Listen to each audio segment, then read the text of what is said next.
문화와 문명을 구분하지 못하고 이런 거를 이해하지 못하면 세계적 국가가 되거나 세계 문화와 호흡하기는 굉장히 어려워진다. 북한은 중국이라는 뒷배가 무조건 필요한 거고, 중국도 자신의 그 영향력 밖에서 움직이는 북한은 굉장히 불편하죠.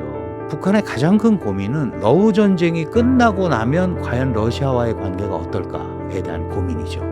결과적으로는 중국, 북한, 러시아 연대가 강화되는 것을 보여주게 됨으로써 오히려 냉전, 자신들이 얘기하는 신냉전 구도를 더 확고하게 만든 게 아닌가.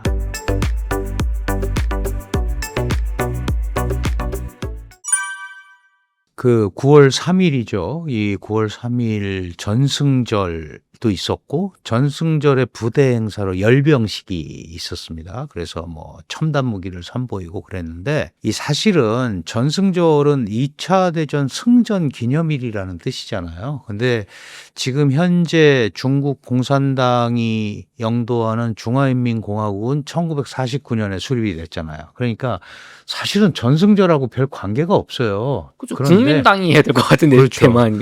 근데 이제 그 중일 전쟁을 치렀죠. 그거는 이제 중화민국 국민당이 통치하던 시절에 그래서 그 2차 대전에 전범국이 된 일본과 투쟁을 했기 때문에 항일 전쟁에서의 승리 기념일 겸 전승절 이렇게 이제 행사를 하는 거예요.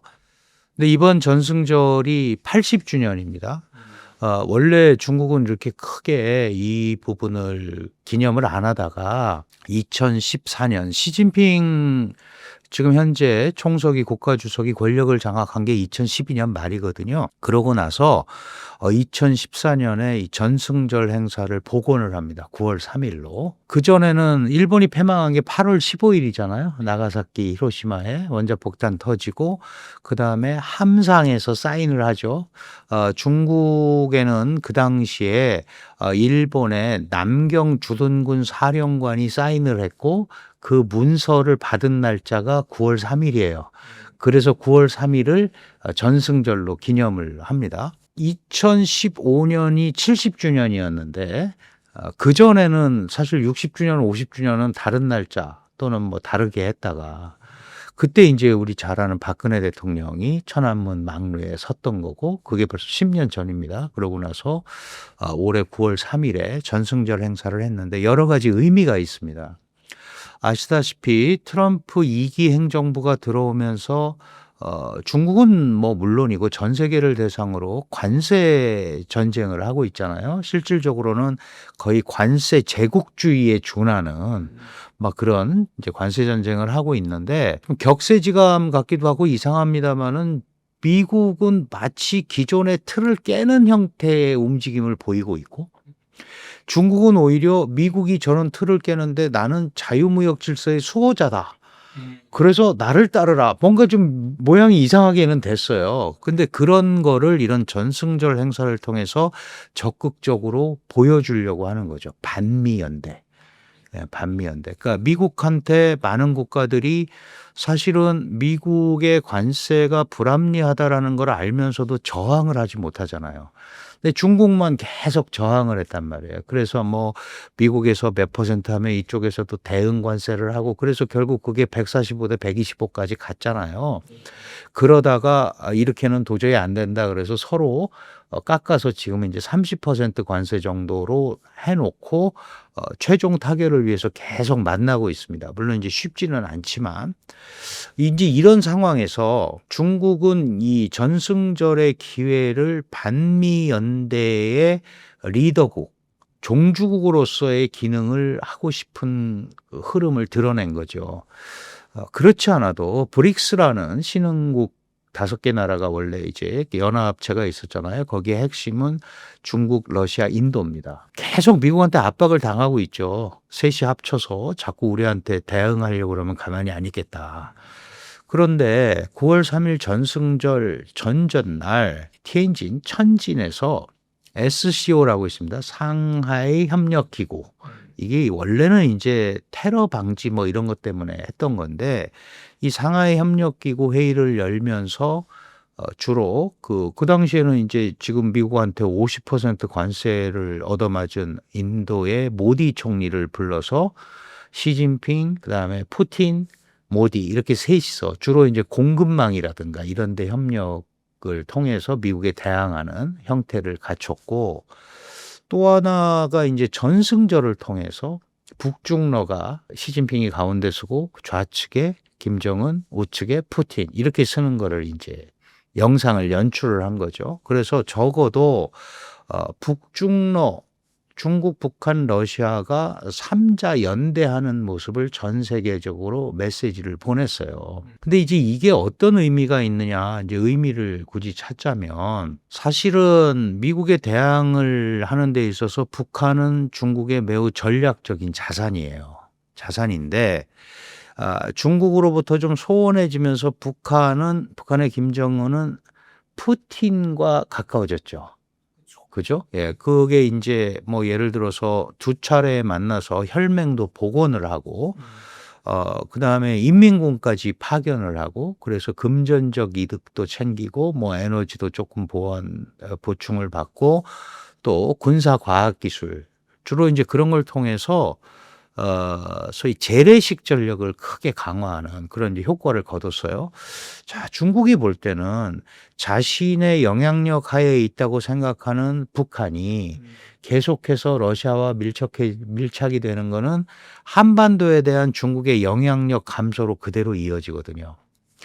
그 북한에 대한 영향력 감소는 우리 한국같이 중국이 북한에 대해서 일정한 역할을 해주기를 기대하는 국가한테도 북한을 제대로 다루지 못한다는 인상을 주면 한국에 대한 영향력도 떨어지는 거예요.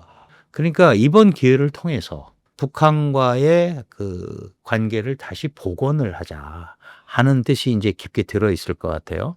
교수님, 우리나라 입장에서는 중국이 북한을 제어하지 못하면 그럼 중국한테 우리가 뭐 이렇게 협상하거나 잘 보여드릴 필요가 없다. 어차피 그렇죠. 도움이 안 되니까. 정치적으로는, 그렇게 되는 군사적으로는 그래서 한반도 전체에 대한 영향력이 상대적으로 약화될 수밖에 없는 거죠. 우리가 왜 뭐 친중 뭐 이런 얘기를 왜 합니까? 그게 결국은 한반도의 안정 확보를 위해서 국제사회의 말을 듣지 않는 북한을 그래도 제어하는데 가장 핵심적인 국가가 중국이니까 중국에 대한 기대를 하는 거거든요. 그런데 이제 그런 부분이 굉장히 악화되는 거죠. 또 하나는 이번에 이렇게 그 김정은과 푸틴을 한꺼번에 부른 거는 사실은 그 전에 트럼프 대통령이 알래스카에서 푸틴을 만났어요. 만나가지고 이제 러우 전쟁 종식 얘기를 했는데 잘 안 됐단 말이죠. 그리고 뭐 김정은과 만날 생각이 있다라는 것도 계속 비치고 있고, 그런데 북한은 반응을 안 하죠. 요런 차제에 이제 물론 26개국 정상급 지도자들을 불렀는데 인도네시아가 안 와서 이제 25개국이 왔는데, 그중에서 사회주의 권위 정권이라고 할 수 있는 푸틴과 김정은을 불렀다. 이거는 이제 트럼프가 얘기하고 싶어 하는 사람들이잖아요. 그런데 내가 부르니까 오잖아. 이제 이 얘기는 그 소위 지정학적 영향력에서 미국의 트럼프에 전혀 밀리지 않는다는 또 메시지를 주는 거예요. 또 하나는 시진핑이 계속 권력 위기설, 뭐 심지어 실각설까지, 실체가 없습니다만 막 나왔었잖아요. 군부 쿠데타설, 장유샤, 뭐 그러니까요. 허웨이동. 제가 여기 나와서도 그런 거 없다라고 말씀을 드렸지만 그런 것들을 약간 불식시키는, 내가 건재하다, 야, 이런 걸 불식시키는 이런 이제 다양한 기회로 삼을 수 있는 거고, 북한 입장에서는 어쨌든 러시아와 이런 관계가 있는 가운데 중국과 관계를 강화하면 뒷배가 더 든든해지는 거잖아요. 그리고 결국은 뭐 미국과 혹시 트럼프 대통령과 정상회담을 할 때 김정은 위원장 입장에서는 혼자서 상대하기는 너무 벅차잖아요. 러시아 가지고도 좀 모자르잖아요. 그러니까 이제 예전에 했던 것처럼 중국과의 관계 복원을 하게 되면 속된 말로 빽이 생긴다, 이제 이런 거죠. 이런 거를 또 고려를 했을 거예요. 그리고 북한의 가장 큰 고민은 러우 전쟁이 끝나고 나면 과연 러시아와의 관계가 어떨까에 대한 고민이죠. 지금은 북한군 병사가 필요하고 북한의 포탄이 필요하고 로켓이 필요하고 그래서 밀접한 관계를 갖고 있고 또 그걸 통해서 다양한 군사 과학 기술을 흡수하고 있지만 러시아 우크라이나 전쟁이 뭐 지금으로 봐서는 어떻게 될지는 모르지만 더 이상 끌고 가면 안 된다라는 큰 공감대는 있단 말이에요. 물론 이제 푸틴이 그런 생각을 하고 있는지는 모르겠어요. 그러면 이 종식을 향해서 가고 있는 러우 전쟁이 끝났을 때 과연 러시아가 지금같이 북한을 케어할 수 있을까? 이 생각을 하게 되면 북한 입장에서는 그때 대비를 해야 되는 거죠. 러우 전쟁이 끝난 이후의 리스크 관리. 그러면 역시 중국이 가장 중요하다. 그리고 중국은 역대로 계속해서 민생이라는 이름으로 북한을 지원해 왔어요. 그리고 무역도 98%를 중국하고 합니다. 뭐 액수는 얼마 안 되지만. 그러니까 이거마저 잘못되면 큰일 나잖아요. 그러니까 결국은 중국의 경제 지원, 원조 이런 게 필요한 거고. 그다음에 뭐 정상 국가가 되고 싶은 생각이 있는지 없는지는 모르겠지만 지금 갈마 해안 관광지구를 만들어 놓고 관광객이 없잖아요.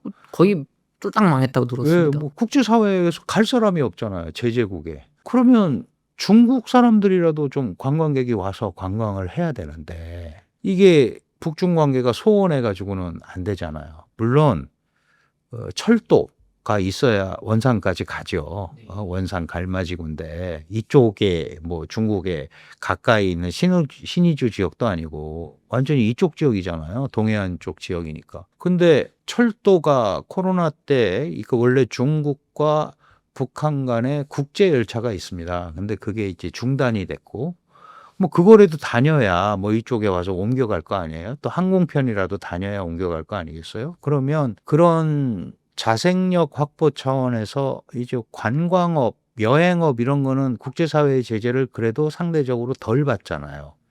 이제 그런 거를 복합적으로 고려해서 이번에 이제 천안문 막로에 간 거죠. 러시아 같은 경우는 당연히 뭐 중국과 끈끈한 유대 관계를 가지고 가는 게 좋은데 물론 푸틴도 러시아 내부에서 상당히 궁지에 몰려 있습니다. 우선 경제가 안 좋고 아니 우리가 종주국인데 어떻게 중국 밑에서 그렇게 이상하게 된 거죠. 전통적인 강국 소련의 후신인 러시아가 어떻게 하다가 중국의 말을 들어야 되는 국가로 전락을 했느냐. 이제 이런 거는 자존심에 또 약간 상처가 나는 거죠. 이제 이런 복합적인 뭐 결과가 지금 도출이 되고 있는데 어쨌든 그래서 표면상으로는 천안문 막로에 북한, 중국, 러시아가 이제 셋이 쓴 모양이 연출이 됐고 이거는 이제 전 세계적으로 시진핑이 건재하고 시진핑이 반미 반서방 연대에 최우선에 있다 이렇게 돼 있는데 중국도 고민이 있어요. 사실은 우리가 2년 전에 캠프 데이비드 한미일 삼각공조를 했고 그때 우리를 가장 강하게 비판했던 것이 뭐냐면 이거는 아시아판 소나토다. 결국은 나토라는 게 러시아를 견제하기 위해서 만든 거잖아요. 유럽에서. 이거는 중국을 견제하기 위해서 아시아에서 한미일 세 나라가 견제하는 거다.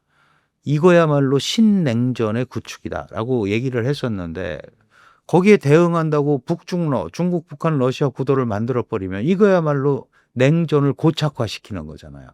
그러니까 그렇게 할 수가 없는 거예요. 다만 중국 입장에서는 큰 틀에서의 연대를 하면서도 북중러 셋이서 움직인다라는 인상은 주기 싫은 거죠. 그래서 아시다시피 북중회담도 하고 이제 정상회담도 했지만 3자 회담을 하지 않았습니다. 북러도 만났고 중러도 다 양자회담을 했지만 북중러 3자 회담은 하지 않았다. 그러면 그만큼 부담이 있다는 거죠. 왜 그러냐 하면 1대1로 상대하면 중국이 갑이잖아요. 중국 북한 관계, 중국 러시아 관계. 그런데 내가 굳이 중국이 나서서 북한과 러시아를 한데 묶어서 중북러 구도를 만드는 것은 금방 말씀드린 대로 또 다른 냉전 구조의 한 축을 세운 거기 때문에 그거는 피했다. 그럼에도 불구하고 이번 그 전승절을 왜 여느냐? 라고 많은 기자들이 물어봤을 때 중국의 입장은 뭐였냐 하면 이 망가지는 국제 질서를 수호하기 위해서 그랬다. 그거는 이제 사실은 트럼프에 대한 미국에 대한 얘기인 거죠. 그런데 결과적으로는 반서방 진영을 결집시킨 모양이 돼버렸잖아요. 그렇게 되니까 얘기는 자유무역 질서를 수용하고 다자국제 질서를 지키기 위해서 한다고 했는데 결과적으로는 중국, 북한, 러시아 연대가 강화되는 것을 보여주게 됨으로써 오히려 냉전, 자신들이 얘기하는 신냉전 구도를 더 확고하게 만든 게 아닌가 하는 이제 그런 의심과 우려를 벗어날 수가 없고, 엊그저께 그 브릭스 화상회의에서 또 그 시진핑 주석이 아주 의미심장한 말을 합니다. 우리가 뭉쳐서 특정 국가라는 표현을 쓰죠. 일부 국가나 특정 국가, 당연히 미국입니다.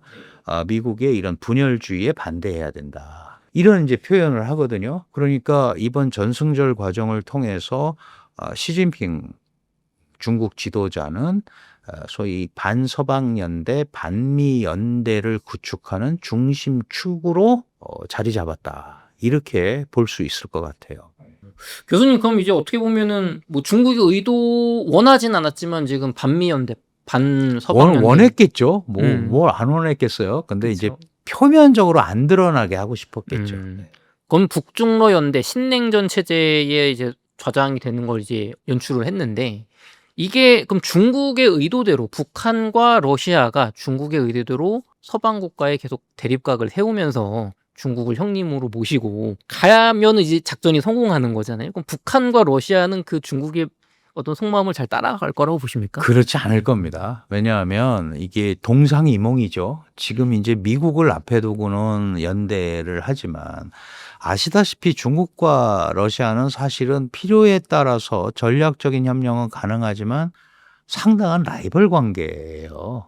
실제로. 특히 그 푸틴이 보란 듯이 전승절 마치고 블라디보스톡에서 열리는 동방 포럼, 동방 경제 포럼에 참석하기 위해서 떠났단 말이죠. 그 얘기는 러시아 중심으로 이 소위 연해주 지역, 블라디보스톡 지역을 개발 이런 거를 이제 움직이는 거거든요. 근데 잘 아시다시피 그 땅은 청나라 때까지만 해도 중국 땅이었어요.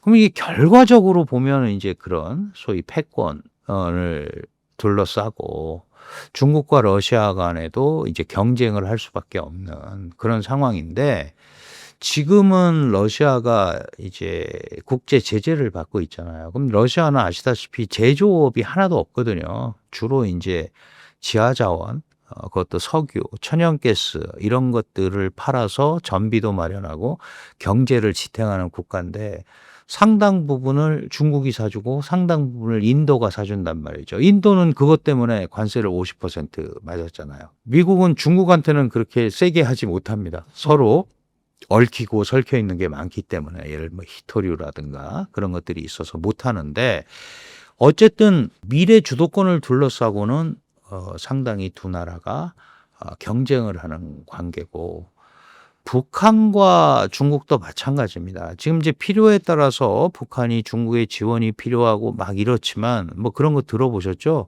일본은 100년의 숙적이고 중국은 1000년의 숙적이다. 우리를 별로 해피하게 해준 적이 없다. 우리도 이용당했다. 이제 이런 생각을 갖고 있을 수 있어요. 그리고 결정적인 순간에는 안 도와주더라. 예를 들면 육자회담이라든가 이런 데서 표면적으로는 사실은 북한 편을 들 수 없어서 안 했지만 그래도 내심 속으로는 들어주기를 바라잖아요. 우리가 그래도 뭐 혈맹 연대 비슷한 게 있는데, 그런데 북한이 원하는 만큼 중국은 주지 않습니다. 이건 이제 학문적 용어로 맥스 미니 스트래티지라고 그래요. 최대 최소 전략. 무슨 얘기냐면 최대한 적게 주면서 관리를 하려고 하는 그런 거에 대해서 이제 불만이 많은 거예요. 그냥 찔끔찔끔 주면서 그러니까 그냥. 이제 뭐 이런 표현이 좋은 표현은 아닌데, 가출을 하면 안 되잖아요. 가출하면 집에 안 들어오는 거니까 밥을 집에서 먹게 하는 거죠. 그래서 나의 영향력 아래 계속 두려는 이제 그런 패턴으로 생각을 하는 거죠. 북한은 그 전에는 다른 그런 걸 뚫고 나갈 다른 방법이 없었어요. 근데 마침 러시아가 우크라이나랑 전쟁하면서 아시다시피 남북한은 준전시잖아요. 우리는 휴전 상태고 그래서 늘 포탄이라든가 이런 전쟁 물자가 항상 있거든요. 준비를 해놔야 되니까. 사실 북한도 많이 소진해서 지금 뭐 포탄 제일 많이 세계에서 제일 많이 갖고 있는 나라가 한국이에요. 생산 능력이 제일 센데도 한국입니다. 그러니까 결국은 이제 그걸 이용해서 러시아와 관계 강화를 하고 중국을 약간 조바심 나게 만든 부분이 있는데 사실은 놀랍게도 북한 경제가 작년에 3.9% 성장을 했고요. 올해 상반기에 3% 성장을 했어요. 그게 러시아 우크라이나 전쟁의 특수입니다. 뭐냐? 포탄이든 뭐든 만들어서 팔아야 될 거 아니에요. 근데 원자재가 없잖아요. 중국에서 수입을 해요, 또. 철강, 뭐 강철 이런 포탄 만드는 재료. 그러니까 사실은 북한은 러시아 특수로 인해서 산업 생산이 올라가는데 중국으로부터 제품을 수입하니까 또 중국은 수출을 하고 또 묘한 관계가 또 이게 형성이 돼 있는 거예요. 그래서 이게 이제 지금 말씀하신 대로 러시아와 북한이 난 이제 완전히 중국을 큰형님으로 모시고 가겠다 이런 생각은 전혀 없습니다. 다만 지금 필요에 의해서 요 시기에는 협력하는 것이 훨씬 낫다라는 거지. 러시아와 중국이 뭐 사회주의의 종주국 내지는 뭐 이런 전통 이런 것들을 가지고 가려고 하는데 물론 북한은 좀 다르죠. 북한은 거의 전제 세습왕조 형태를 띠고 있으니까 다르지만 만약에 북중러 중국이 주도해서 중국, 북한, 러시아가 뭉친다면 중국은 또 국제사회의 비판을 피하기가 어렵고요. 향후에 적어도 동북아 지역에서는 긴장도가 올라가는 그런 역효과를 낼 거고 그거를 중국이 자기가 주도해서 만든다? 그런 건 안 하려고 할 거고 그래서 러시아와 북한의 맹목적인 추동 이런 게 있기도 어렵지만 그런 것들을 표면적으로는 중국도 별로 바라지 않을 거다. 표면적으로는. 내부적으로는 당연히 자기가 컨트롤하고 관리할 수 있는 메커니즘을 만들겠죠. 교수님 그럼 뭐 마지막 짧게 질문 드리겠습니다. 북한 입장에선 러시아랑 이제 작년 올해 협력을 해보니까 경제 성장률도 막 마이너스에서 올라가고 지금 막 좋다고 하셨잖아요. 그럼 반대로 얘기하면 그동안에 중국이 정말 북한에게 경제 이렇게 성장할 만큼 지원을 하나도 안 했다고 볼 수도 있는 건가요? 하나도 안 한 건 아니죠. 기본적으로 98%가 넘는 부역을 북한은 중국과 하고 있고 또 그거 말고도 국제 제재를 교묘하게 피하면서 북한에 대한 지원을 중국이 계속 해왔어요. 그게 이제 소위 민생 부분은 이제 일반 국민들과의 관계니까 그 부분에 대해서는 계속 해왔고 앞으로도 할 겁니다. 그러니까 북한은 중국이라는 뒷배가 무조건 필요한 거고 중국도 자신의 그 영향력 밖에서 움직이는 북한은 굉장히 불편하죠.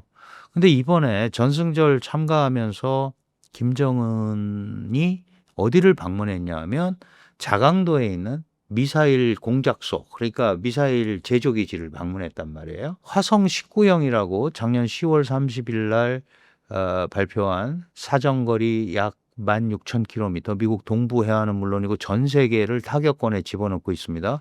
거기에 지금 북한이 핵탄두를 가지고 있기 때문에 북핵이라는 것이 결국은 전 세계의 문제가 될 수밖에 없는 거예요. 쓰고 안 쓰고를 떠나서. 그럼 이제 북한의 입장에서는 내가 이 중국이나 러시아한테 끌려다니는 나라가 아니고 내가 지금 핵탄두도 있고 저렇게 화성 19라는 대륙간 탄도 미사일도 있으니 나도 일정하게 동북아에서 이 전략적 지위를 갖고 있다라는 거를 사실은 한국이나 미국한테 보여주는 것도 있지만 중국과 러시아한테도 보여주는 게 있거든요. 사실은 그런 면에서 김정은이 이런 다자 무대에 나온 거는 데뷔다. 국제 무대에. 그리고 핵을 불법 개발하는 국가인데 러시아가 북한과 혈맹을 맺고 중국이 다시 김정은을 초청해서 복원을 하면 겉으로 보이기에는 자신의 핵 개발이 정당하고 합법적인 것 같은 느낌을 중국과 러시아로부터 획득을 하는 거예요.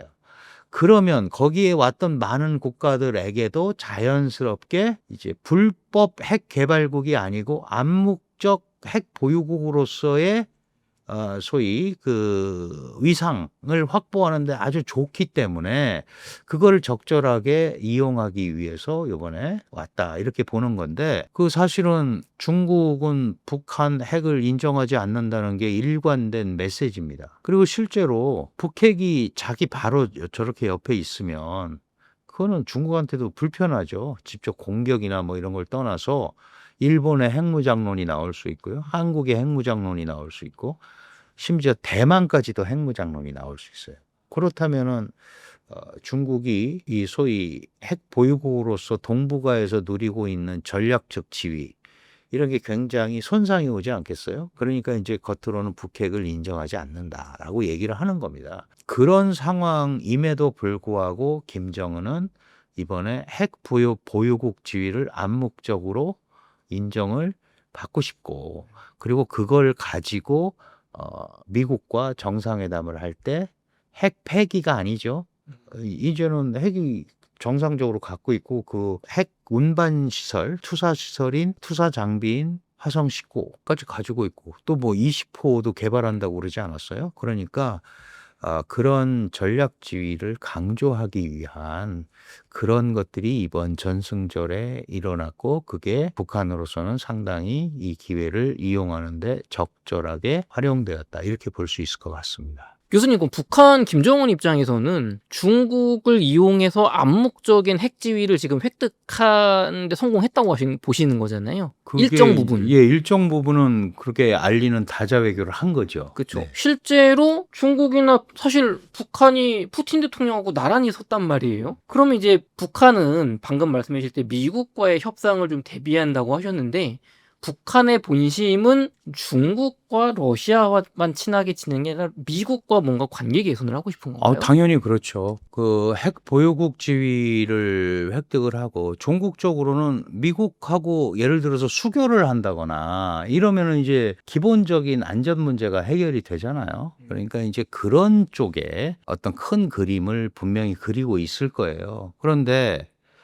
핵을 없애야 그런 부분들이 소위 비핵화, 핵이 없어야지 이루어지는데, 한편으로는 핵 보유국 지위를 유지하면서 그걸 하고 싶단 말이에요. 핵 보유국 지위를 유지하고 인정을 받는다는 것은 만약에 초기 단계면 핵 폐기 협상에 들어가야 되는데, 많이 들어보셨잖아요. 뭐 불가역적이고 무슨 뭐 되돌려 놓을 수 없을 정도로 완전히 핵을 없애야 된다 그러는데, 북한은 그런 게 아니고 이미 우리가 핵이나 물질이나 시설이 이렇게 있으니 이제 감축 회담으로 들어가야 된다. 감축을 하게 되면서 우리가 얼마 안 하니까 나한테 뭘 달라? 여기까지 하면 또 얼마 달라? 이제 1대1 대응 전략으로 가는 거죠. 이런 것들을 더 김정은은 생각을 하고 있을 거다. 그래서 핵 보유국 지위를 인정받는 한편 미국의 제재를 해서 해방이 돼서 이제 정상 국가로 활동을 하고 싶고, 그래서 자생력을 갖고 싶은 거예요. 그런데 이제 미국이나 뭐 한국도 마찬가지고 일본도 그렇고 대전제 조건이 뭐냐? 그게 기본적으로 핵을 폐기해야 된다는 거 아니에요. 핵 폐기하면 우리가 경제 발전시켜주고 친하게 지내자. 하겠다. 뭐 그런 건데 북한은 그거에 대해서 자신이 없는 거죠. 왜? 그런 경우를 봤잖아요. 리비아, 카다피, 그다음에 뭐 남아공도 마찬가지고요. 이런 국가들이 먼저 없앴더니 무장해제 당하고 그다음에는 속수무책이더라. 그러니까 내가 이 핵을 가지고 있으면서 대화를 하는 것이 훨씬 북한의 이익을 확보하는 데 더 좋겠다라고 생각을 하고 있는 것 같습니다. 그런데 문제는 이런 상황들을 다 서로 알잖아요. 그러니까 이제 줄다리기가 계속 될 수밖에 없는 그런 구조죠. 한국 입장에서는 어쨌든 북한의 핵이 계속 남아있는 것은 우리는 핵을 갖고 있지 않고 또 그런 준비도 안 돼 있는 상황에서 북한은 핵을 갖고 있잖아요. 그러니까 비대칭 전력이죠, 대표적으로. 예를 들어서 일반적인 뭐 재래식 전력, 이건 뭐 한국이 훨씬 강하지만 핵이라는 그 비대칭 전력이 우리가 없기 때문에 앞으로 그럼 저걸 어떻게 해결을 해야 되느냐가 이제 굉장히 고민이에요. 1대1 담판을 통해서 남북 회담을 통해서 협의를 통해서 해결이 되면 좋은데 북한은 남한을 대화 상대로 인정하고 있지 않고 지금 별개 국가다. 뭐 이제 이렇게 막 해놨잖아요. 뭐 별개 국가라는 거는 더 이상 한국이랑 얘기해서 한국을 이길 방법이 없어서 그냥 우리끼리 살아야겠다라고 생각하는 면도 있을 거고 또 하나는 이런 상황을 이용해서 명실상부한 핵 보유국으로서 지위를 확보하게 되면 적어도 동아시아 지역에서 나름대로 독자성을 가지고 움직일 수도 있겠다라는 생각까지 하고 있을 겁니다. 그러면 이제 우리는 어쨌든 이렇든 저렇든 북핵이 사라지지 않으면 우리는 한반도 머리 위에 핵을 머리에 이고 사는 거잖아요. 이게 이제 누클리어 피스라고 그러죠. 핵이 있는 평화. 핵이 있지만 안 쓰면 평화스러운 거다. 이 북한이 주장하는 거예요. 안보리 상임이사국도 핵 다 있지 않냐. 안 쓰면 평화스러운 거다. 우리는 평화적으로 이 핵물질을 쓰는 거지. 이제 말은 그렇게 하면서 실질적으로는 핵무기를 뭐 지금도 현재 뭐 적게는 60기, 많게는 100기까지 가지고 있는 것 같다. 거기에 결정적으로 핵 토발 수단인 미사일까지 가지고 있고 최근에는 러시아의 지원으로 그 원초등급 이지스 구축함을 2개를 지금 완성을 했단 말이에요. 여기에는 미사일이 발사가 가능합니다. 5천톤급이니까. 그리고 엊그저께 들려온 소식을 보면 비록 퇴역 항모지만 러시아가 핵 추진 설비를 북한에 넘긴 것 같다라는 뭐 미확인 보도도 나왔어요. 그러면 재래식 전력이지만 과거에 북한이 갖고 있지 않았던 군사 과학 기술이 굉장히 올라가는 거거든요. 그럼 한반도의 긴장 상태가 더 높아질 수밖에 없는 거죠. 이제 이런 걸 해결하는데 남북만의 대화로는 안 되니까 다자가 그런데 우리가 해봤잖아요. 육자회담. 별로 좋은 결과를 못 얻었단 말이죠. 이제 이런 게 한국 정부의 고민인 거죠. 저 북핵이 없애지 못할 거면 여하이 잘 해야 되는가. 어떤 형태로 저거를 핵을 안전하게 관리하고 그거를 통해서 한반도 평화를 구축할 것인가. 그게 이제 뭐 우리 매 정부 진보든 보수든 이제 고민스러운 내용들이었죠. 과거에는 그래도 북한이 핵 개발하면 중국이나 러시아도 표면적으로는 반대를 했고 특히 한국과 일본, 미국은 반드시 핵을 폐기해야 된다고 강경하게 이 블루팀이 뭉쳤었는데 최근에 트럼프 대통령의 움직임을 보면 약간 못 믿었고 일본도 물밑에서 굉장히 북한과 수교를 위해서 노력한다는 얘기를 제가 얼핏 들었거든요. 그게 사실인가요? 그럼요. 그런데 전제 조건이 있잖아요. 북한은 이제 일본은 항상 그 납치자 문제를 들고 나오거든요. 그러면 그거는 사실 북한의 처리 과정이나 이런 데서 이제 속된 말로 구린 데가 많기 때문에 그거를 다 해결을 하고 할 수가 없어요. 그리고 많은 북송 제일동포들 문제 뭐 이런 것들이 인권적 차원에서 남아 있고 그래서 이런 것들은 일본의 정치에서 북한과의 수교라든가 관계 개선에 굉장히 중요한 문제로 항상 대두되는 문제이기 때문에 이런 문제가 이제 해결이 안 되면 북일 간의 접근 이런 것도 굉장히 어려워지죠. 그리고 지금 북한이 미사일 강국이잖아요. 상당히 많은 종류의 미사일을 뭐 노동 미사일 사거리 1,500km 이런 거는 다 일본이 사정권에 들어와 있잖아요. 그러니까 거기에 뭐 핵 매다르면 핵미사일이 되는 거예요. 이제 이런 상황에서는 일본 역시 그걸 용인하면서 북한과의 관계 개선을 하기는 매우 어려운 이런 상황이 돼 있는 거죠. 그러면은 결국에는 이제 우리가 제일 사실 국민 여러분도 걱정하시는 건 북한이 트럼프 대통령을 만나서 한국과 일본을 패싱하고 트럼프 대통령과 담판을 지어서 핵은 가져가면서 경제적 이득을 얻는 이제 우리는 어떻게 보면 소외되는 그 상황을 제일 걱정하고 있잖아요. 근데 미국이 그렇게 하지는 않을 거예요. 그렇게 하는 게 그렇게 패싱을 하고 북한과 결론을 내리는 게 미국에 어떤 도움이 될까를 미국도 생각을 하겠죠. 그럼 한일하고 미국 간의 관계를 놓고 계산을 해봤을 때 이 관계를 패싱하거나 멀리하면서 북한과 미국이 직접 거래하는 게 과연 미국에 유리하냐? 지금 그렇지 않아도 우리한테는 이제 마스가 그래서 조선업 협력이라든가 여러 가지 중요한 그런 게 남아 있고 그리고 얼마 전에 LG 현대 그 배터리 공장을 비롯해서 여러 군데에 우리가 지금 투자를 하고 있는데 보셨잖아요, 화면에. 범죄자처럼 손발을 묶이고 쇠사슬로 아주 공분을 많이 샀거든요. 근데 그런 상황에서 한일을 완전히 패싱을 하거나 뭐 다른 형태로 북한과 가까워진다? 이거는 사실은 그 미국이 잃는 게 너무 많을 수가 있죠. 뭐 이 정치 외교, 특히 외교는 생물이라서 언제든지 바뀔 수 있는 거지만 그렇게 단순하게 계산하기는 굉장히 어려운 그런 상황이 아닌가 이렇게 판단이 됩니다. 이 북한에서 발표를 제가 신문 헤드라인만 봤는데 적대적 이국가론에서 한국이랑 남남으로 살자라고 계속 외쳐왔잖아요. 같은 민족도 아니다. 근데 최근에 헌법을 개정해서 남한 영토를 북한이 뭐 무력으로 병합할 수 있게 뭐 바꿨다 뭐 그런 이게 사실인가요, 교수님? 통일 논의를 안 하겠다는 거지 점령하겠다는 말은 옛날부터 했어요. 아, 그럼 한국이랑 평화적으로 우리 통일은 뭐 안 하겠다는 예, 거지 점령하겠다는 계속 있는 거예요. 그럼요. 그 무력 점령. 강력한 핵 보유국 지위, 강성 대국의 지위, 군사 대국의 지위를 그대로 유지하면서 남한을 평정하겠다. 그러니까 전쟁 의지는 아직도 있는 거잖아요.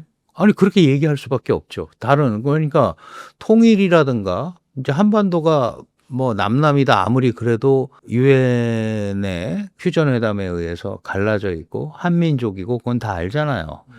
아시다시피 뭐 얼마 전까지 우리의 소원은 통일을 같이 불렀던 데인데 지금 그걸 못하게 하는 거잖아요. 그러면 알고 있죠. 남북한이 이렇게 갈라져서 사는 것보다는 합쳐지는 게 좋은데 자기 말을 듣게 합쳐져야 될 거 아니에요. 그러면 그냥 통일이나 이런 논의를 해가지고는 남한이 훨씬 잘 살잖아요.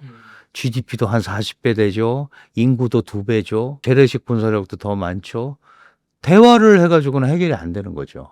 그러니까 이제 강력한 군사력, 국방력 이런 걸 건설해서 남한을 평정하고 점령하는 그 목표는 그대로 남아 있는 겁니다. 그러면 북한이 여전히 이제 무력 점령을 꿈꾸고 있고 어떻게 보면 이제 평화 통일로는 본인들이 안 될 것 같아서 이게 작전을 바꾼 건데 우리 입장에서는 북핵이 인정되면 너무 위험한 거잖아요. 당연히요. 그래서 북한 핵 문제, 북한 비핵화가 우리는 1번이 될 수밖에 없고 어떤 형태로든 간에 그 부분은 견지가 될 수밖에 없는 거죠. 만약에 그런 부분이 북미 간의 합의에 의해서 뭐 핵이 인정되거나 그런 거는 우리가 받아들일 수가 없고 미국이 그렇게 할 수는 없는 겁니다. 그거는. 그럼 만약에 미국이 그런 압력을 놓는다면 우리 자체 핵 개발해서라도 우리 살 길을 찾아야 된다고 보십니까? 아니 만약에 그렇게 되면 그 핵무장론이 나오죠. 그럼 우리보다 일본이 먼저 할 거예요. 아, 일본 만약에 그렇게 된다면 일본이 훨씬 먼저 할 거고 뭐 당연히 한국에서도 핵무장론이 나오게 되고 경제 문제나 이런 거는 먹고 사는 문제고요. 핵이나 이런 거는 생사의 문제잖아요. 뭐가 더 중요할까요?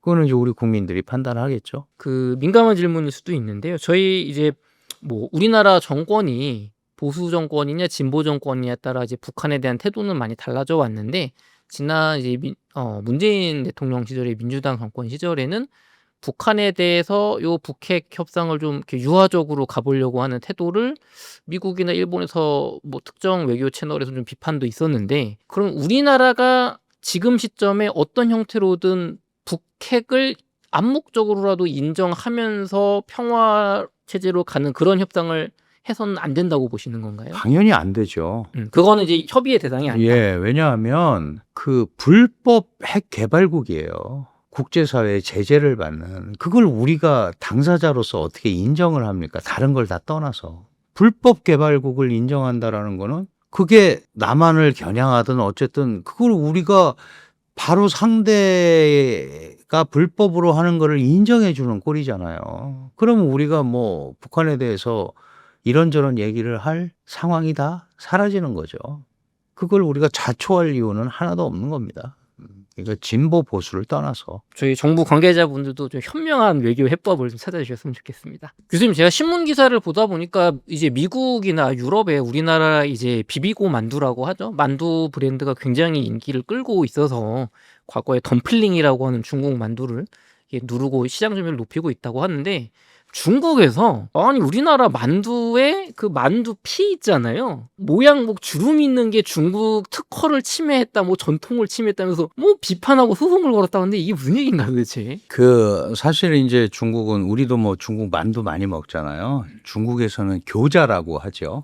교자라고 하고 우리는 만두라고 하고 원래 중국에 만두가 따로 있어요. 만토우라고 그래서 아무것도 안 들은 그 이제 빵 같이 생긴 밀가루 빵인데 그 전 세계적으로 만두는 특히 미국 같은 데는 화교 사회가 크고 그래서 중국식 만두가 굉장히 많죠. 근데 이제 우리 비비고라는 브랜드가 들어갔죠. 들어가 가지고 그 미국에 특허를 냈습니다. 모양에 관한 특허. 그게 뭐냐 하면 이 만두를 빚는 방법이 여러 가지잖아요. 뭐 이렇게 동그랗게도 하고 길쭉하게도 하고 뭐 이제 주름을 뭐 8개 넣느냐 6개 넣느냐 그건 이제 지역마다 다르고. 근데 미국이 이런 만두라는 음식에 대해서 특허를 받아주는 이유는 모양에 관한 특허만 받는 거예요. 모양. 특허가 무슨 맛이라든가 만두의 기능이라든가 이런 거에 영향을 끼치는 거는 특허를 받아주지 않아요. 그거는 이제 정말 기술 특허가 되겠죠. 그건 안 받아주는데 이 비비고가 이렇게 두 줄로 이렇게 가는 모양, 전통 만두 모양하고 조금 달라요. 모양새가. 그거를 이거는 비비고 만두의 특징이다. 이래서 했고 그거를 특허를 받아준 거예요. 그래서 이제 중국에서는 만두가 원래 중국 음식인데 그거를 껍데기를 살짝 그렇게 해가지고 마치 한국 음식인 것처럼 한 거 아니냐. 그래서 소송을 걸었는데 왜 소송 사유가 성립이 안 된다. 왜 안 되느냐. 전통이라는 이름으로 만두가 전통 중국의 거다. 그런데 한국이 그걸 훔쳐서 자기네 걸로 했다 그러면 얘기가 되는데 원래 이런 형상이라든가 이런 부분에 대해서 전통성은 특허나 이런 거 봤는데 전혀 고려 대상이 아니에요. 그러니까 기능의 문제가 아니고 모양의 문제이기 때문에 그 모양에 관해서 두 줄 주름, 이 비비고가 채택하고 있는 두 줄 주름, 요거에 대해서 이제 문제가 생긴 건데 중국이 생각하는 건 그런 거죠. 만두 그러면 중국 건데 한국의 비비고가 모양이든 뭐든 하여간 그걸 가지고 게다가 지금 말씀하신 대로 덤플링이라고 미국에서 이제 알려져 있잖아요. 근데 여기는 그냥 만두라고 씁니다. MANDU. 고유명사가 돼버렸잖아요. 그럼 만두 그러면 한국 교자가 된 거예요. 아주 쉽게 얘기하면. 그러면 중국의 네티즌들이 볼 때는 한국이 또 자기네 전통 을 또 뺏어갔다 이렇게 되는 건데 이런 만두 같은 겉에는 밀가루고 속에 뭐 소를 채우는 음식은 많잖아요. 뭐 이탈리아의 라비올라 이런 것도 다 만두의 일종이지 않습니까? 그죠? 그래서 이런 거를 문제를 삼는 것 자체가 문제인 거죠. 그러니까 이제 이런 것도 또 대표적인 형태예요. 여러 가지 이제 문화 현상들이 있는데 이 문화 현상들 가운데 자신들과 조금만 관계가 되면 자신들이 그거를 이용해서 하지 못했는데 다른 데서 하게 되면 본전 생각이 나는 거예요. 아주 쉽게 얘기하면 저거 내 건데. 근데 그 전에 반성할 게 있죠. 똑같은 재료와 기능을 가지고 우리는 왜 저 생각을 못했을까라는 생각을 사실 먼저 해야 되는데 그걸 가지고 원래 중국 것도 아니지만 원래 중국 것도 우리도 만두를 예전부터 빚어 먹었습니다. 그죠? 중국에서 왔는지 그건 모르겠지만 만두가 또 원래 중국 것도 아니에요. 그래요? 네, 원래 아니고 이게 섞여 있는 복합 문화죠. 복합 음식 문화고 우리도 뭐 편수도 있고 굉장히 많습니다. 개성식 손만두도 있고 동그랗게 한 것도 있고 넓적하게 한 것도 있고 얼마든지 있거든요.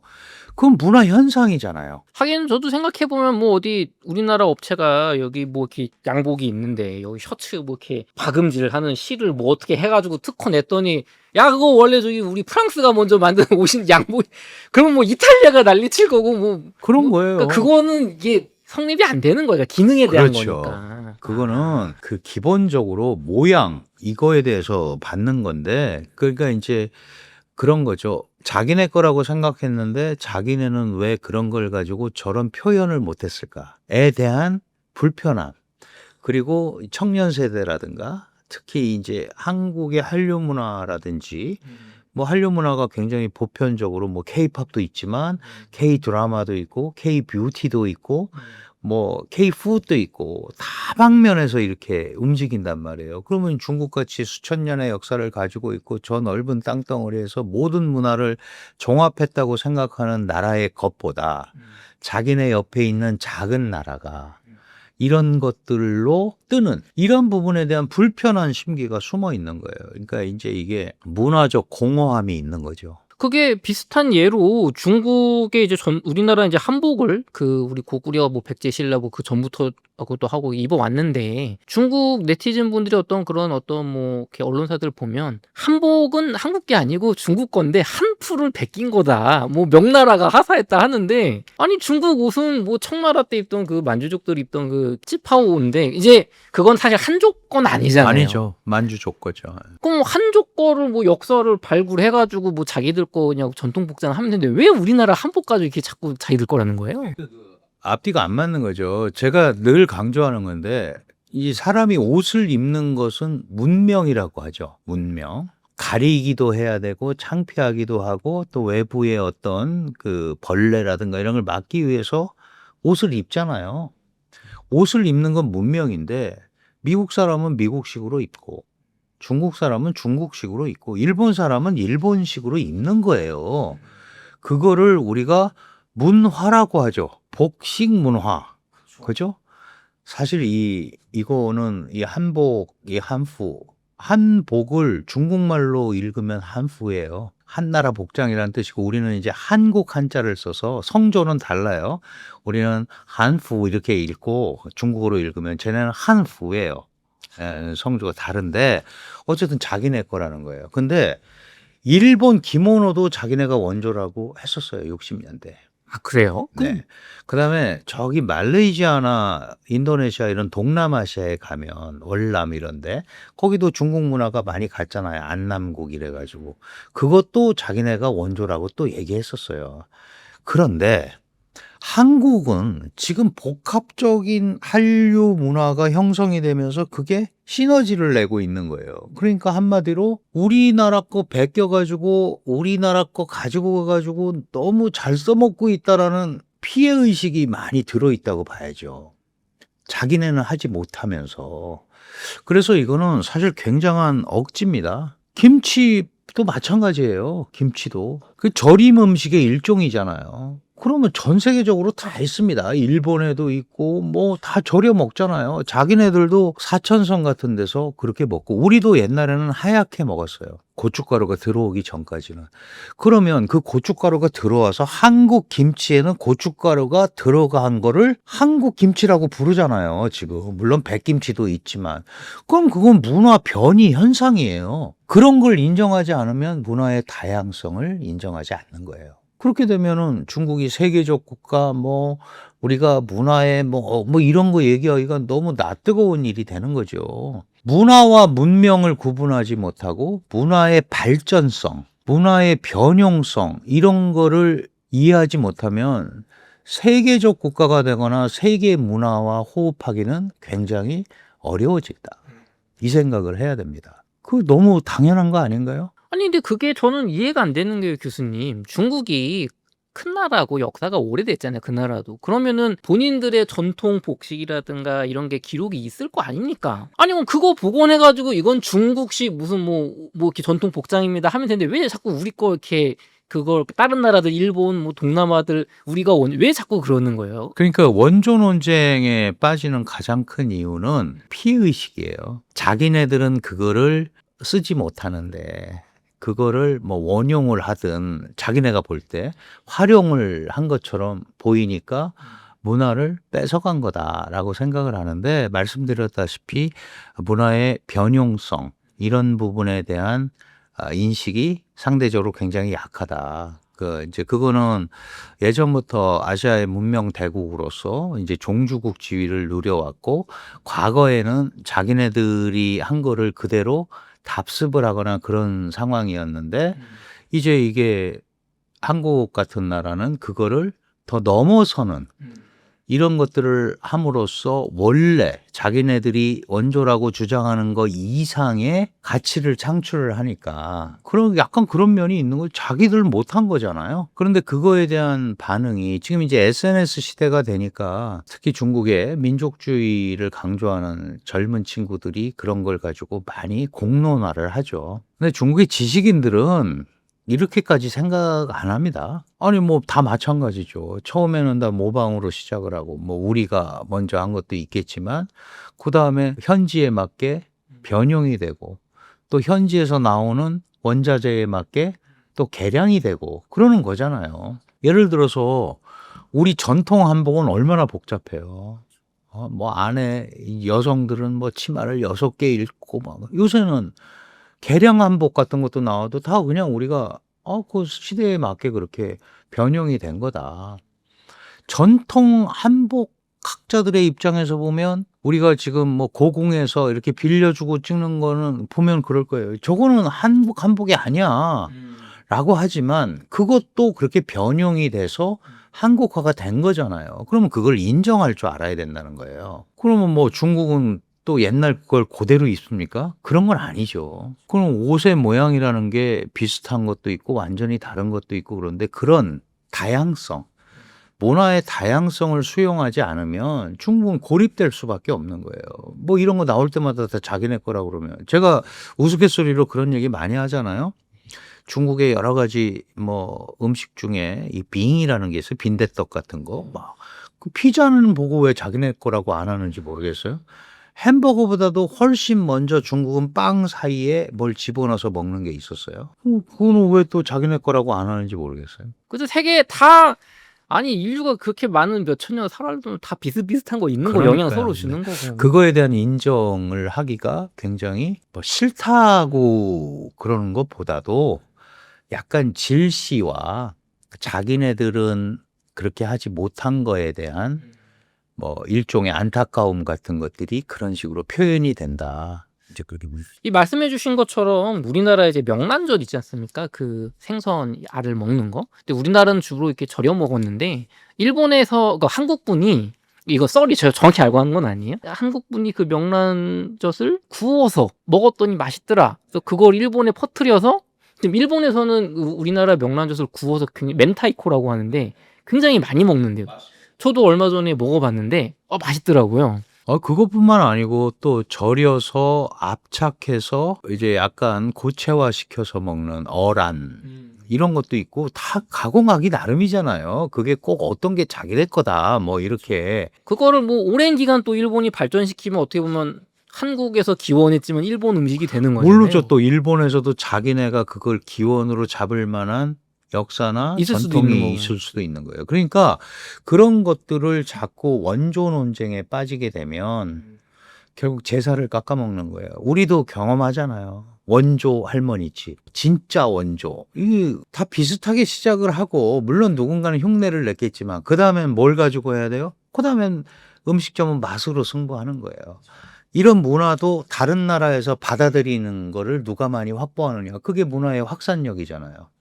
캐대헌 요새 아주 뜨겁죠. 그런데 거기도 매듭을 보니까 우리 거더라. 뭐 이러는 거예요. 그럼 한국에는 매듭 문화가 없습니까? 한국에도 있죠. 그런 거를 맹목적으로 자기네 거라고 주장을 하는 것은 그만큼 문화에 대한 갈구.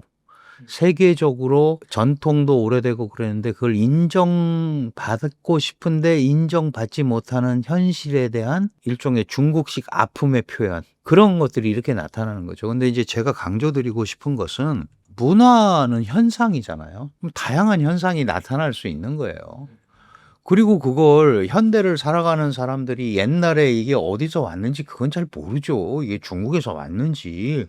그렇다고 우리가 남의 나라 거를 우리 거다라고 그러지는 않는 거예요. 옛날부터 우리 거다가 아니고 지금 이 당대에 우리는 이거를 이런 식으로 표현해서 한다. K-팝인데요. 팝송이 한국 겁니까? 아니 외국에서 왔죠. 그게 K-팝이잖아요. 그러니까 그게 K-팝이라는 게 장르로서 형성이 된 거잖아요.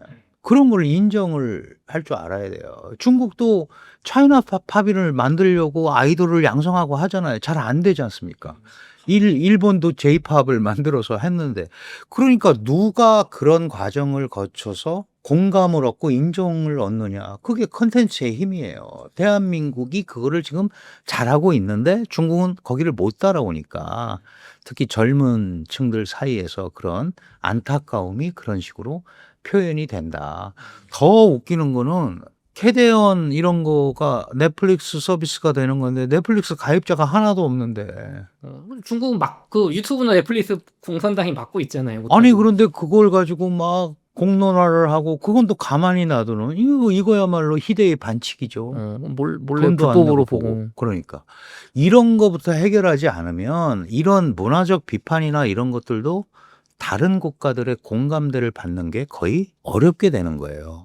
실제로 서구 언론들 이제 뭐 유럽이나 미국이나 뭐 아시아도 그렇지만 예전에는 한 10년 전만 해도 이렇게 중국이 막 그런 얘기를 하면 좀 이렇게 귀를 기울였었던 것 같아요. 제가 이렇게 찾아봐도 기사들을 봐도. 근데 요즘은 이제 다들 그들도 알아가지고 K-pop 데모넌토스 보고 뭐 아시아 팝, A-팝으로 불러야 된다 하니까 헛소리 하지 말아라. 이제 씨알도 안 먹힙니다, 그런 게. 아, 이거 안 되죠. 예를 들어서 손흥민 선수가 운동을 굉장히 잘하고 손흥민이 중국인이었으면 너무 좋은 거예요. 근데 안 되니까 뭐 아시아의 자랑이다. 또 이렇게 묻어서 넘어가거든요. 그러니까 그런 데 대한 갈구와 희망이 있는 거예요. 그러니까 우리도 그거를 너무 그렇게 뭐 하나씩 응대할 필요 없어요. 그냥 현장에서 실력으로 승부하자 그러고 그냥 가는 겁니다. 그럼 중국 사람들 중에도 겉으로는 그렇지만 한국 걸 좋아하고 따라오는 사람도 있는 거고 또 아닌 사람도 있는 거고 문화라는 게 그런 거죠. 어떻게 획일적으로 그게 되겠어요? 나는 저거 되게 좋다고 그러는데 나는 아니야 그런 사람도 있는 겁니다. 그거를 이런 식으로 획일화해서 자꾸 규범화하고 이거는 우리 거 못을 박으려고 그러고 이런 것들은 미래 중국의 발전, 특히 세계적 국가로 성장하려고 생각한다면 그거는 결정적인 마이너스 효과가 나타날 수밖에 없다. 지금 말씀하셨다시피 이제 중국이 뭐라 그러면 쟤네 또 저러는구나. 늑대와 소년이 되는 거예요. 그렇게 해서 세계적 국가가 되게 그 공감을 얻기가 굉장히 어렵지 않겠어요? 그러니까 다 그러지는 않겠지만 조금 이게 넓은 자세로 이런 문화 현상이나 이런 것들을 자연스럽게 받아들이는 그런 마음이 중국에서 있어야 되고 일방적으로 뭐 한국에 뭘 비판하면 거기에 벌떼같이 달려들어서 이렇게 욕을 할 게 아니고 냉정하게 이 문제가 왜 생겼는지를 생각해 봐야 된다라는 네티즌의 글도 있어야 돼요. 상대적으로 너무 적죠. 그리고 그런 사람은 거기 잘못해서 그거 올리면 또 벌떼같이 공격을 하기 때문에 잘 안 싫어요. 그러면 자꾸 문화의 기울기가 이상하게 가버리는 거죠. 비정상이 정상이 되고 그러면 많은 사람들이 그게 원래 그런 줄 알고 몰두하고 그러면 이유도 없이 한국 거에 대한 혐오, 한국이 또 베껴가서 그러면 쟤네 옛날부터 저랬어. 이런 있지도 않은 사실들이 자꾸 반복이 된단 말이죠. 그런 것들을 피해야 소위 세계적 국가, 문화대국 자신들이 얘기하잖아요. 중국은 실제로 상당한 찬란한 역사를 가지고 있는 것도 사실이거든요. 그런 거를 발양을 하려고 애를 써야지 남이 한 효과를 가지고 폄훼하거나 그렇게 부정적인 차원의 접근 이런 것들은 중국 문화의 발양, 흥기에 별 도움이 되지 않는다라고 저는 생각을 합니다. 실제로 뭐 교수님이나 제가 혐중을 하자는 게 아니고 그 게임 컴퓨터 게임 보면 중국이 잘 만들거든요. 그들이 그 중국의 서유기지 않습니까? 손오공 나오고 저팔계 나오고 그걸 가지고 게임을 기가 막히게 만들어서 세계적으로 데이트를 쳤어요. 맞습니다. 예. 그러니까 본인들이 가지고 있는 걸 잘할 수 있잖아요. 그러니까 남을 깎아내리지 않아도. 아주 중요한 말씀을 해주셨어요. 그 자신들의 장점을 최대한 발휘해서 하는 쪽으로 가야지. 이거는 이제 뒷목 잡기, 뒷덜미 잡기로 자꾸 가는 특히 이게 문화 분야에서 그런 현상이 일어나면 그거는 중국의 플러스 요인보다 마이너스 요인이 훨씬 많습니다. 지금 사실 미중 전략 경쟁이라는 게 과거에 미국과 소련이 싸울 때는 이데올로기와 뭐 군사력 이것만 갖고 했지만 지금은 중국은 경제력도 미국 중국하고의 경쟁에 들어있고 이미 글로벌 밸류 체인의 40% 이상을 담당하고 있기 때문에 소련하고 다르거든요. 그리고 또 하나가 문화예요. 그 중국 문화를 어떻게 하면 이 틀 안에 잘 집어넣어서 중국은 그러죠. 할리우드 문화보다 자기네들 문화가 훨씬 영화 문화가 이렇게 그 소위 만들어진 문화들 폭력적이고 블록버스터급의 어마어마한 돈을 집어넣어서 한 것보다 중국의 서정성이라든가 이런 걸 강조할 수 있는 것도 훨씬 많거든요. 그런 것들을 개발해서 국제사회에 보일 생각을 해야 되는데 그런 부분들이 좀 약하거든요. 갖고 있는 자산에 비해서. 그러니까 그런 것들을 발양을 하고 그런 것들을 보여주고 말씀하신 대로 잘하는 거를 잘 포장해서 알리고 이런 작업을 하는 것들이 이렇게 다른 국가의 문화를 깎아내리고 원조 논쟁에 빠지는 것보다는 훨씬 더 중국의 이미지와 실력과 이런 것들을 전파하는데 훌륭한 메시지가 된다라는 생각을 중국이 좀 했으면 좋겠습니다. 맞습니다. 그 맨날 이렇게 대국대국 하지 마시고 중국이 좀 대국적인 마인드로 그 우리나라 이웃국가 평화롭게 지냈으면 좋겠습니다. 당연히 그렇습니다. 네. 네. 교수님 끝으로 은갈식반 시청자분들께 한 말씀 부탁드리겠습니다. 네, 뭐 이미 많은 유튜브들을 접하시고 그러고 계신데요. 사실은 이 동일한 문제에 대해서도 다양한 시각이 있을 수 있습니다. 그런데 그게 맞고 틀리는 건 아닙니다. 차이가 나는 거죠. 그래서 그런 것들도 조금 우리 스스로도 열린 마음으로 어떤 문제나 이런 걸 바라볼 필요가 있다. 그런 생각이 오늘 문화 얘기를 하면서 더 많이 들었어요. 더 강경하게 생각하시는 분들도 있고 아닌 분들도 있고 그게 뭐 또 대수야 하는 분들도 있고 그런데 어쨌든 이런 것들이 한중 관계에 영향을 미치니까 우리가 조금 더 한 발짝 물러나서 오픈 마인드로 바라보는 그런 시각을 가졌으면 좋겠다는 생각을 오늘 얘기를 나누고 또 다시 한번 해보게 됩니다. 이렇게 해서 강준현 교수님과의 인터뷰를 마치도록 하겠습니다. 긴 시간 동안 수고 많으셨습니다. 감사합니다. 네, 고맙습니다.